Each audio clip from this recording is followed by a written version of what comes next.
O seminário nos prepara. Deus nos vocaciona. A igreja reconhece o nosso ministério. E nós nos colocamos prontos a servir. Esse é um canal de apoio. É o canal Degustação Teológica.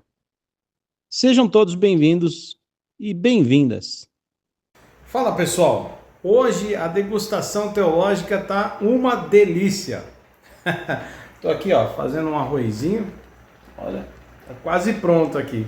E enquanto faço o arroz aqui, eu tô mexendo na edição desse vídeo. O tema hoje é sobre a bênção apostólica. A maioria das igrejas tem aquela tradição, né? A maioria das igrejas que eu digo evangélicas, mais conservadoras, tem a tradição de ao encerrar o culto impetrar a bênção apostólica. Que o grande amor de Deus, o Pai, a graça do nosso Senhor Jesus Cristo e a comunhão e consolação do Espírito Santo seja com esta igreja. E o que significa isso? Qual o significado disso? O seminarista Edinaldo trouxe para nós uma palavra, um sermão, no culto agora de quinta-feira, e juntamente com esse sermão, um ensino teológico muito bom. Eu espero que seja proveitoso e edificante para a tua vida. Bora lá ver o vídeo. Põe na tela para nós, por favor, 2 Coríntios, capítulo 13, versículo 13.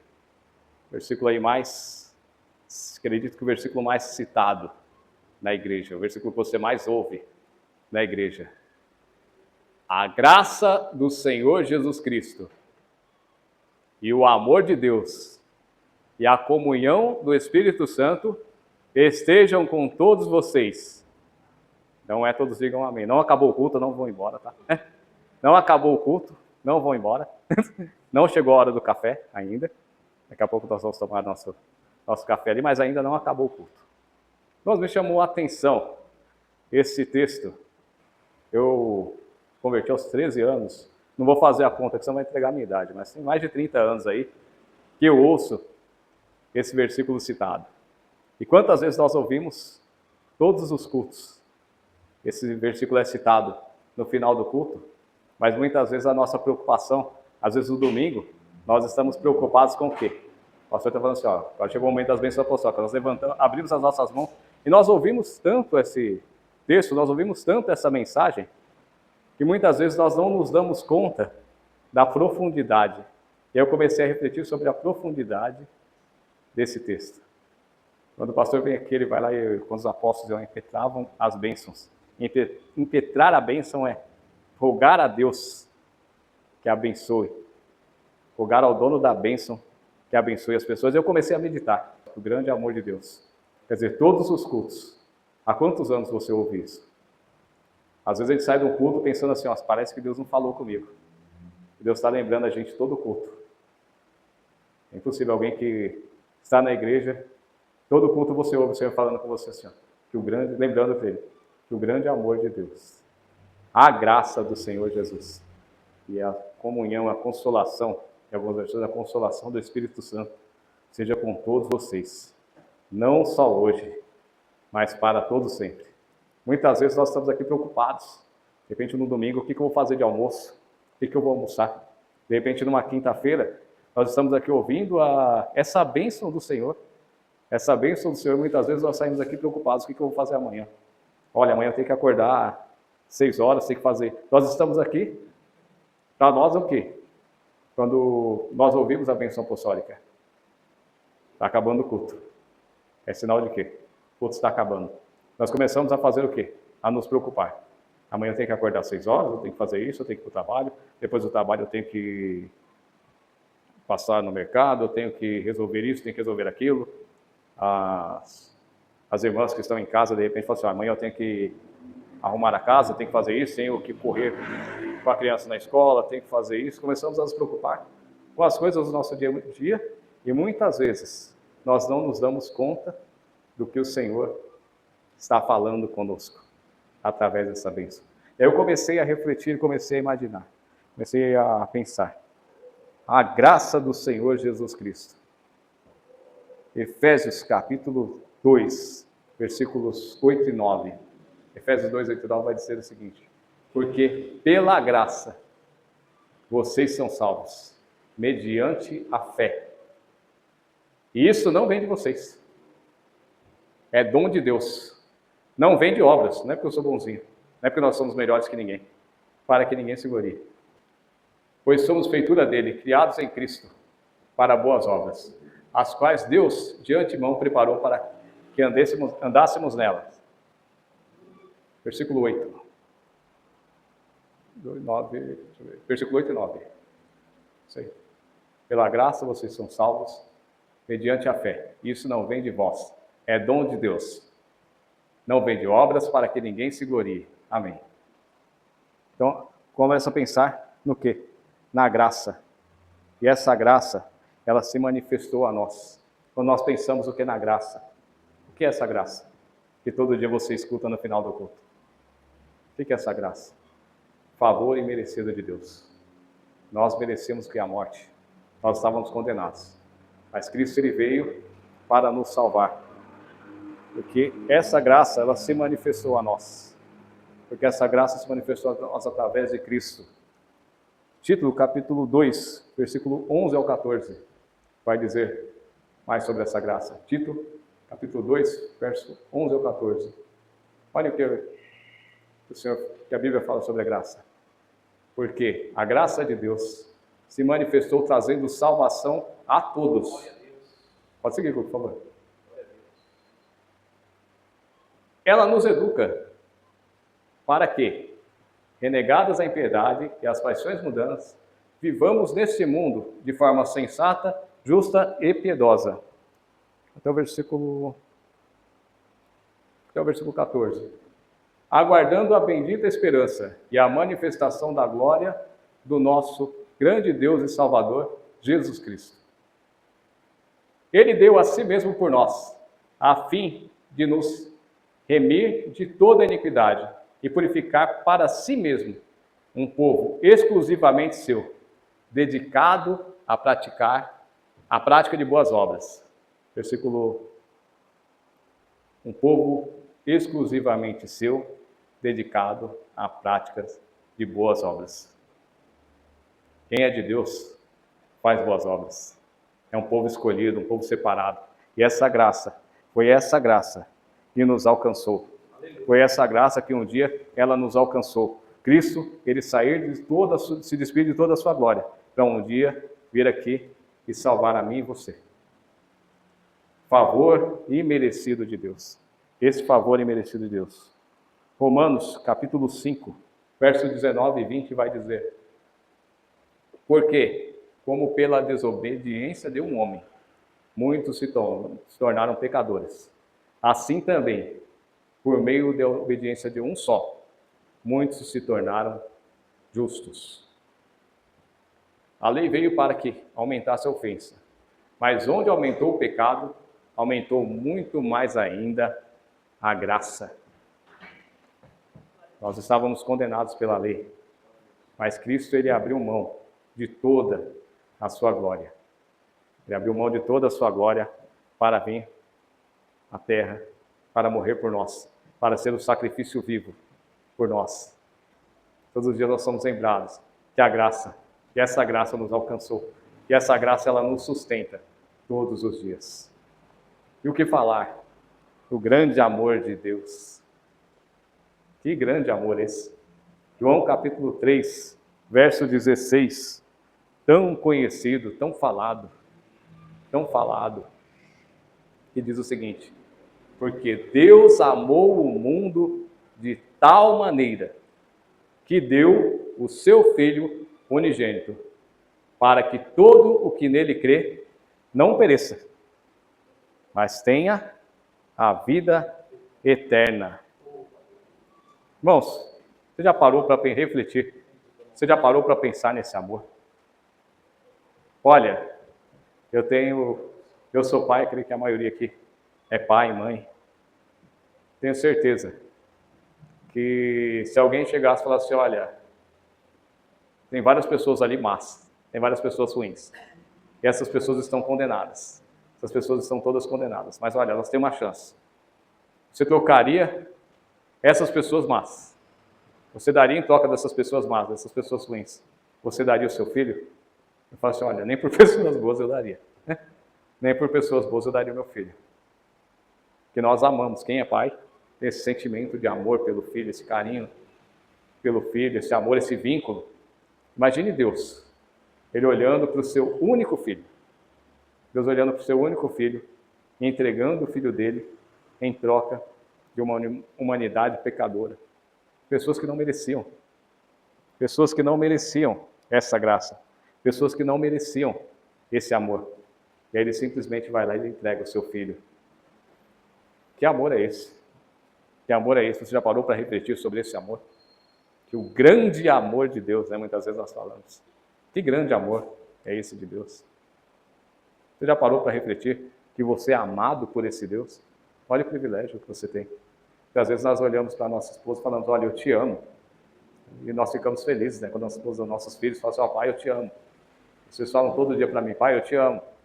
Eu fico feliz. Imagina você saber que Deus te ama a ponto de entregar o próprio filho por você.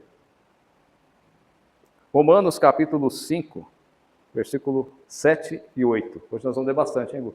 Vai me ajudar, hein? Vai dizer o seguinte, não é porque nós somos bonzinhos, não. Vai dizer assim, olha, dificilmente alguém morreria por um justo. Embora por uma pessoa boa, alguém talvez tenha coragem para morrer. Mas Deus prova o seu próprio amor para conosco pelo fato de Cristo ter morrido por nós, quando ainda éramos pecadores. Nós não merecemos, irmãos. Nós não somos melhores do que as pessoas que estão no mundo. Nós não temos nada melhor do que as pessoas que estão no mundo. Mas Cristo, Ele se entregou por nós e por eles. E um dia nós fomos alcançados por essa graça. Nós entendemos esse amor e nós recebemos esse perdão. Nós recebemos essa graça do Senhor na nossa vida. Nós recebemos essa dádiva, que se chama salvação, através de Jesus Cristo. Nós não éramos bonzinhos. Nós somos pecadores. Nós somos falhos. Mas Jesus, Ele morreu por nós, quando nós éramos pecadores. Quando nós estávamos no meio das nossas falhas, quando nós estávamos no meio dos nossos vícios, dos nossos pecados, quando nós estávamos ali que ninguém dava nada por nós. Cristo, Ele foi lá. Deus, Ele deu o seu único Filho. E Cristo, Ele se entregou por nós. Que graça maravilhosa é essa? Que graça maravilhosa. Que favor de Jesus por nós. Que bênção é essa?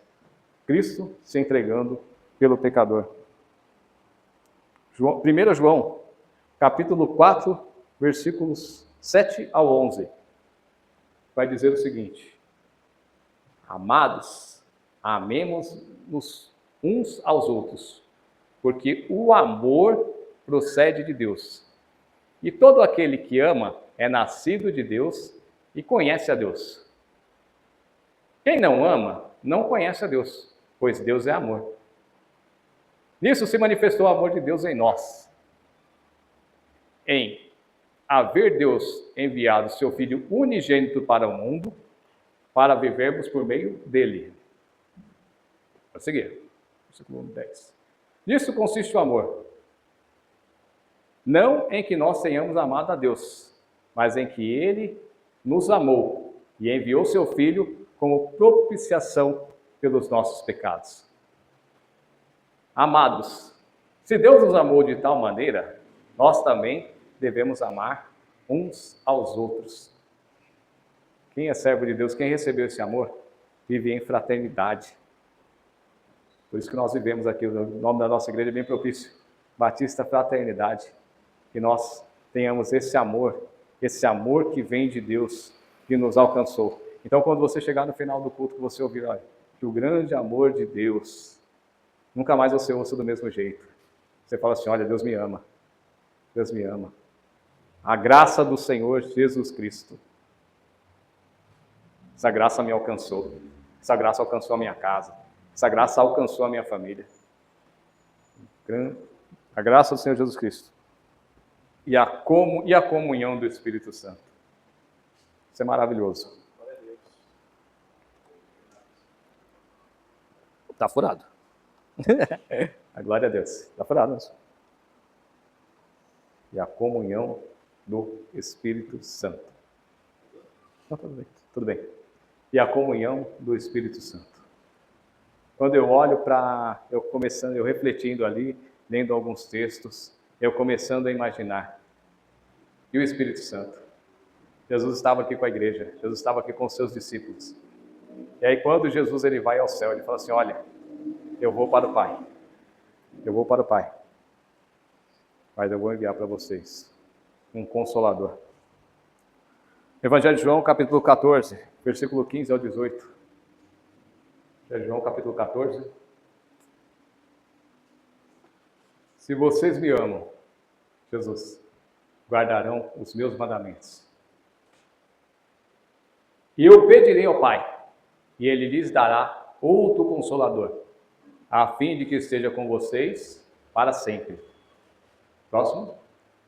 É o Espírito da verdade, que o mundo não pode receber, porque não o vê, nem o conhece. Vocês conhecem, porque Ele habita, escute isso, Ele habita com vocês e estará com vocês. Próximo. Não deixarei que fiquem órfãos. Voltarei para junto de vocês. Mais um pouco, e o mundo não me verá, pois não me verá mais. Vocês, no entanto, me verão, porque eu vivo, e vocês também viverão. Versículo... Até aqui, obrigado. Viu? E aí, irmãos, Jesus ele faz essa promessa para os seus discípulos. Ele fala para eles, olha, fiquem em Jerusalém, até que do alto sejam revestidos de poder. E aí, nós vamos ver o quê? O grande amor de Deus, a graça do Senhor Jesus, e a comunhão, a consolação do Espírito Santo. A consolação, a comunhão do Espírito Santo esteja com vocês todos os dias. Que comunhão é essa do Espírito Santo? E aí nós vamos ver, eles ficam ali reunidos. Os discípulos ficam ali aguardando essa promessa de Jesus. E aí no livro de Atos, capítulo 2. Atos capítulo 2, do verso 1 ao 4. Nós vemos aqui no começo do culto. Vai falar que aconteceu algo extraordinário. Eles estavam ali na festa de Pentecostes, estavam reunidos ali numa casa, e de repente o texto vai dizer o seguinte, Atos capítulo 2, verso 1 ao 4. Ao cumprir-se o dia de Pentecostes, estavam todos reunidos no mesmo lugar. De repente, veio do céu um som, como de um vento impetuoso, e encheu toda a casa onde estavam sentados. E apareceram, distribuídas entre eles, línguas como de fogo, as quais pousaram sobre a cabeça de cada um deles. Todos ficaram cheios do Espírito Santo e começaram a falar em outras línguas, segundo o Espírito lhe concedia que falassem. Irmãos, imagina, eu começo a imaginar ali aquela turma reunida dentro de uma casa, de repente vem um vento muito forte. De repente vem um vento muito forte e invade aquela casa. De repente eles estão aqui como numa reunião como nós aqui. De repente aquele vento começa a invadir aquela casa. E aquela presença do Espírito Santo começa a encher aqueles discípulos. Começa a encher aquelas pessoas. O Espírito Santo, ele começa a fazer a obra dele na igreja. Imagino que aqueles homens que estavam ali reunidos naquela casa tiveram as suas histórias mudadas. Eu acredito que aqueles homens nunca mais foram os mesmos. Que experiência que aqueles homens tiveram. Imagine a experiência daqueles homens recebendo a promessa de Jesus, recebendo o Espírito Santo. E é o Espírito Santo que move a igreja, é o Espírito Santo que sustenta a igreja, é o Espírito Santo que produz frutos do Espírito na igreja em quem recebe o Espírito Santo. Quem tem o Espírito Santo Imagina aqueles homens cheios do Espírito Santo. Aí de repente as pessoas olham, escutam um barulho, as pessoas falando em línguas diferentes, pessoas ali que eram da comunidade conhecidas, e de repente tem gregos ali, tem outras pessoas de outras nações, e eles começam a falar em outras línguas e começam ali, todo aquele movimento, imagina que tivesse sido ali um barulho enorme, imagino que chamou a atenção das pessoas. De repente as pessoas reunidas, alguém olha e fala assim, olha, de repente estão bêbados, estão bebendo uma hora dessa. Estão bebendo uma hora dessa, estão bêbados uma hora dessa. E de repente, irmão, eu acho engraçado, porque de repente sai o Pedro lá de dentro. De repente sai o Pedro lá cheio do Espírito Santo. E as pessoas conhecem o Pedro. As pessoas conhecem a fama do Pedro. As pessoas conhecem o Pedro ali. O Pedro ali, ele, de repente, ele é aquela pessoa que age ali no ímpeto. É aquela pessoa que age ali por suas próprias convicções ali. Ele é impulsivo, de repente. Aí, de repente, as pessoas olham, de repente o Pedro sai. As pessoas falam, estão bebendo, estão daquele jeito ali, olha que bagunça. Aí, de repente, sai o Pedro, de repente, todo mundo olhou assim, assustado, falou, vixe, olha o Pedro. O Pedro é aquele que sacou a espada lá, porque o que você faz de bom, ninguém lembra. Mas o que você faz de ruim, as pessoas vão lembrar para sempre. Aí, de repente, as pessoas estão lá lembrando, falam assim, o Pedro é aquele lá que negou Jesus, é aquele que puxou a espada e cortou a orelha do soldado. De repente, alguém até colocou a mão na orelha e falou assim, corre que vai sair esse Pedro aí, vai sair dando espadada em todo mundo. Imagina as pessoas olhando e falando assim, opa, não falei nada não. Calma aí, é o Pedro que saiu ali, peraí, não, vamos. Opa, deixa eu esconder a minha orelha. Vou esconder a minha orelha, vou me proteger aqui, porque o Pedro é bravo, né? O Pedro é bravo, o Pedro já vai arrancar a espada dele, vai sair arrancando a orelha de todo mundo. Imagina eles olhando assim, esperando uma reação do Pedro. O Pedro que eles conheciam. Mas de repente, para surpresa deles, sai um Pedro transformado. Sai um Pedro cheio do Espírito Santo. Um Pedro que agora não pega mais na espada e fala assim, não, eu vou resolver do meu jeito. De repente, se fosse aqui no Brasil, né, o Pedro podia falar assim, olha, o Pedro é caba da peste, resolve tudo na peixeira. Aí de repente sai um Pedro ali que as pessoas falam assim, não, o Pedro já vai chegar, não, falou de mim, falou da igreja, falou, eu já vou resolver agora. As pessoas estão esperando essa reação do Pedro. Mas de repente, para a surpresa de todas as pessoas, sai um Pedro cheio do Espírito Santo. Cheio do Espírito Santo e começa a pregar com autoridade. E as pessoas olham e falam assim, não, peraí, não é o mesmo Pedro. Cara, tem certeza que é ele? Não, mas ele não chegou aqui esbravejando, ele não chegou aqui querendo brigar, ele não chegou... Não, agora não. Agora é o Pedro cheio do Espírito Santo. Agora o Pedro ele fala com mansidão. Ele tem domínio próprio. Ele tem longanimidade, bondade. Aí você vê a diferença de quem tem o Espírito Santo. Eles começam a ver os frutos do Espírito que estão lá em Gálatas, sendo produzidos, sendo manifestados na vida de Pedro. De repente alguém esperasse uma reação do Pedro ali, totalmente explosiva. De repente o Pedro chegava e falava assim, gente, vocês não sabem o que aconteceu. Vocês não sabem a experiência que eu tive. De repente esse Pedro ali cheio do Espírito Santo começa a pregar com autoridade. De repente as pessoas olham ali e diz o texto que mais de 3.000 almas se renderam a Cristo com a pregação de Pedro. Que pregação foi essa? Imagina as pessoas olhando para o Pedro e falando assim, não, eu preciso ter essa experiência com Deus.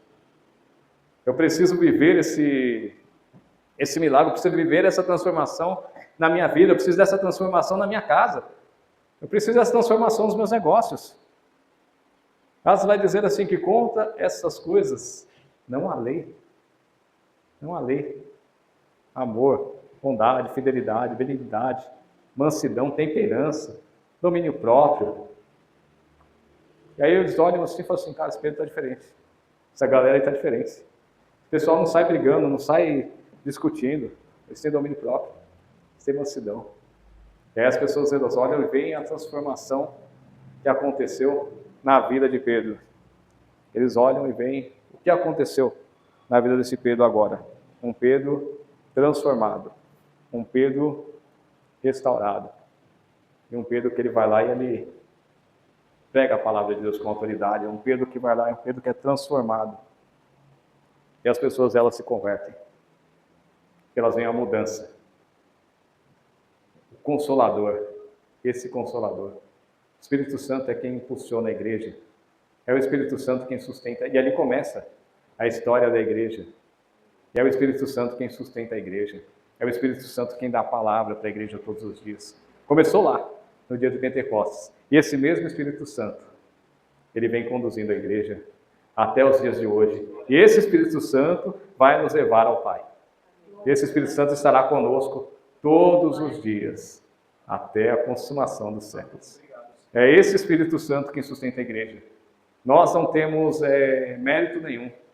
Nós olharmos para nós. Quem somos nós? Quem somos nós para agir? Quem somos nós até para levantarmos, para virmos para um culto?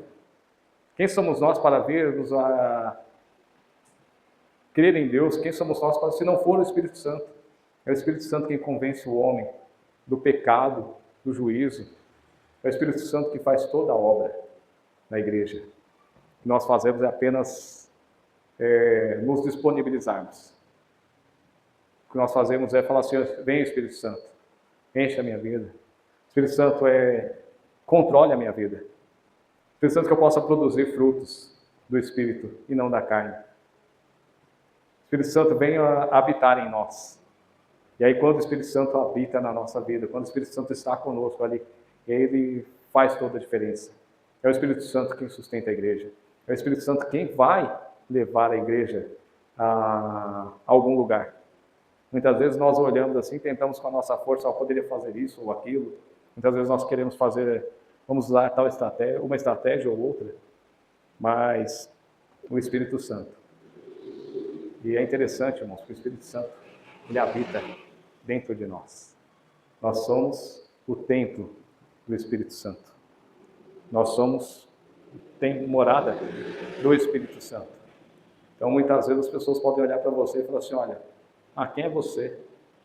Quem é você? Às vezes você chega e fala assim: eu não me sinto valorizado. De repente você fala assim: olha, eu não me sinto capaz. Você é capaz. Você é morada do Espírito Santo. Glória a Deus. Você tem um valor. Você é amado. Nunca esqueça. Você é amado. Você foi perdoado pela graça que te alcançou. E você tem o Espírito Santo dentro de você. Não se esqueça disso. Quando o mal vier, quando o desânimo vier, quando as lutas vierem, lembre-se dessa palavra. Quando você estiver desanimado, fala assim: olha, hoje eu estou triste, estou desanimado, parece que a fé está fraca. Lembre-se sempre disso. Você é amado, você é perdoado pela graça, e você tem o Espírito Santo que habita dentro de você. Que Deus abençoe. Glória a Deus. Deus abençoe.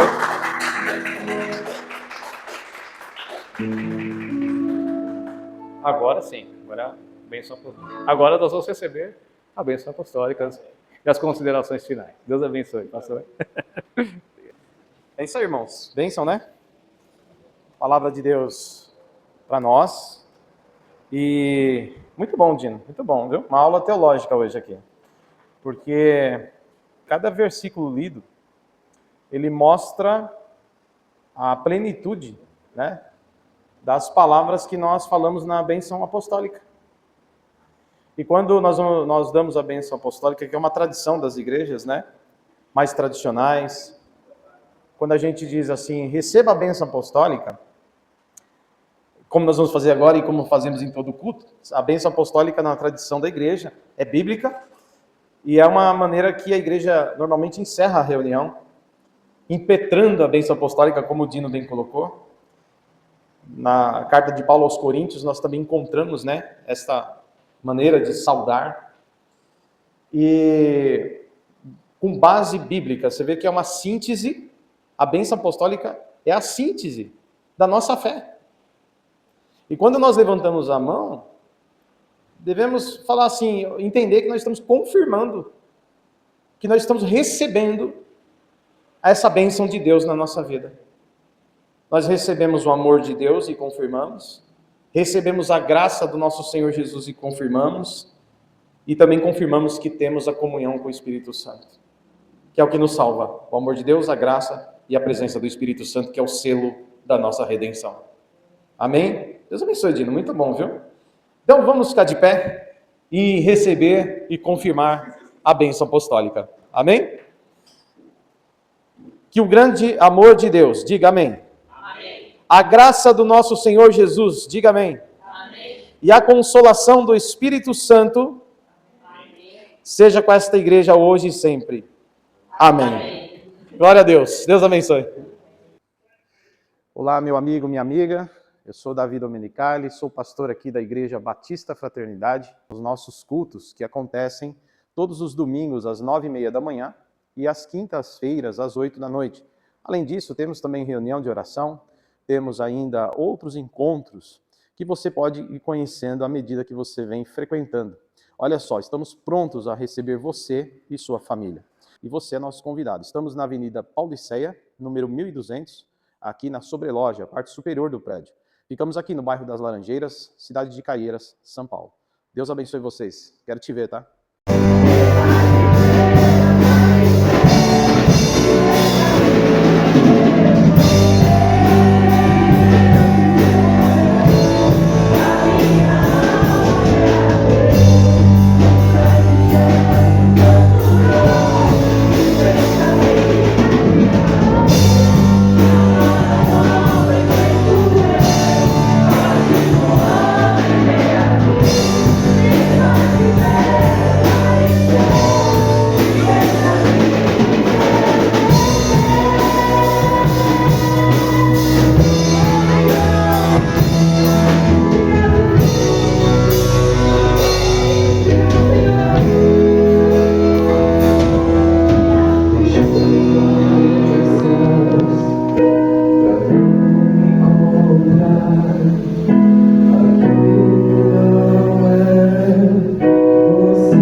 Que o grande amor de Deus, o Pai, a graça do nosso Senhor Jesus Cristo e a comunhão e consolação do Espírito Santo seja com esta igreja